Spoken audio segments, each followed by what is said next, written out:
Gabaasa keenya xumuraan sababa weerara koronaa vaayirasiin jireenyii fi dinagdeen namoota hedduu hubamee waan jiruuf mootummaa fi dhaabbileen tola ooltummaa garaagaraa namoota harka qalleeyyiif deeggarsa kennaa jiru. Jimaata darbees godina Wallaggaa Lixaa aanaa Gullisoo ganda baadiyyaa Bookee Kaddaa keessa kan jiraatan maanguddoon obbo Tamasgeen Abbulee jedhaman osoo gargaarsa fudhatanii suurri agarsiisu miidiyaa hawaasummaa gubbaatti dubbii ijoo ta'eera. Maanguddoon kun suuraa kana irratti daakuu qamadii kennameef irra haalaan gaddanii mataa gad cabsanii yeroo ta'an ni mul'atu. Maanguddoon kun eenyu kan jedhu irratti jiraataa magaalaa Gullisoo fi hundeessaa waldaa tola ooltotaa Gullisoo kan ta'an obbo Abdii Taamiruu ammayyuu taanaan dubbiseera. Yaatti kun jiraataa qonnaan bulaa ture kanaan dura durra qabu horii qabu gurguran jechuudha. Amma iddoo irra jiraatan irraa godoo keessatti galan mana xiqqoo keessatti galan sanaan ala lafa biraa hin qabanii lafti isaan qaban moggaa irraa ta'e dhaqanii jechuudhaaf humna hin qabanii qabeenya isaas hin qabanii harka namaa ilaalanii kan isaan jiraatan jechuudha. Akka carraa ta'e maatiin isaa ijoollee shan godhate ijoollee shan keessaa afur amma lubbuudhaan jiran mucaa durbaa tokko du'ee kan lubbuun jiru shanii keessi jechuudha. Haadha warraa kan qabanis waggaa lama guunne lubbuun ishee kan darbite yeroo ammaa kophaa ol galanii kan gadi ba'an ta'uu isaanii jechuudha. Ati akka nama dheedhee jirutti akka dhimma kana hordofaa jirutti namoonni gargaarsa akkamii kennaa jiru gabaabsitee yoo nutti mudaddeesse. Hawaasni Oromoo kaaba kibbaa baadiyyaa gocha Oromummaa madaalu tokko hojjechaa jira deeyyaadha.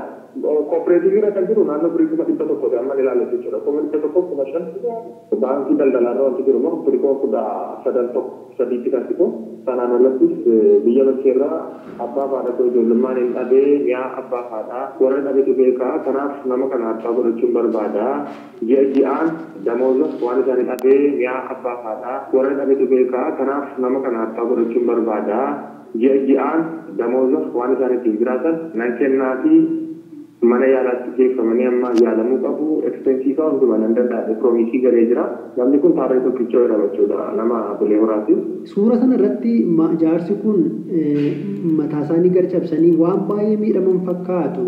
Tarii jireenyi isaanii sun jireenya hawaasa naannootti jiru agarsiisa. Namni kun wayita suuraa kana ka'an miira gaddaa keessa turanii ibn haasa'uu dadhabanii turanii sababni isaas kaleessa deengata namni kun jireenya fooyyee qabu jiraachaa turanii amma garuu guyyaan itti dukkanaa'ee fayyaa guutuu hin qabanii maatii hin qaban nama isaan gargaaru hin qabanii harka namaatti galaniiru kaleessa isaanii wajjin wal bira qabanii gaafa of ilaalan gaddi guddaan laphee isaanii tuqee ture jechuudha.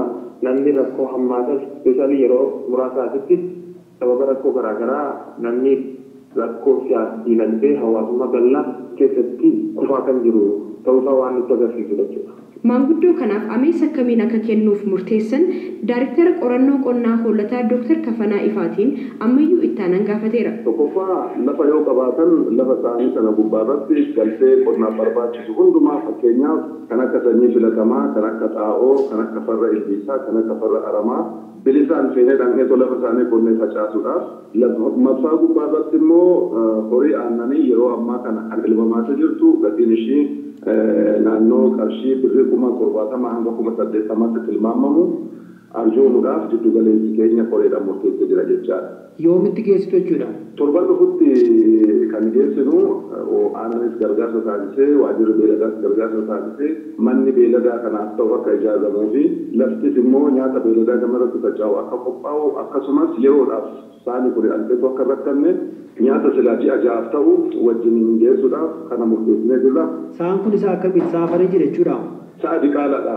Sa'a diqaalaa faranjii oomishummaan isaa guyyaatti litira 20 hanga 25 kennuu dandeessudha.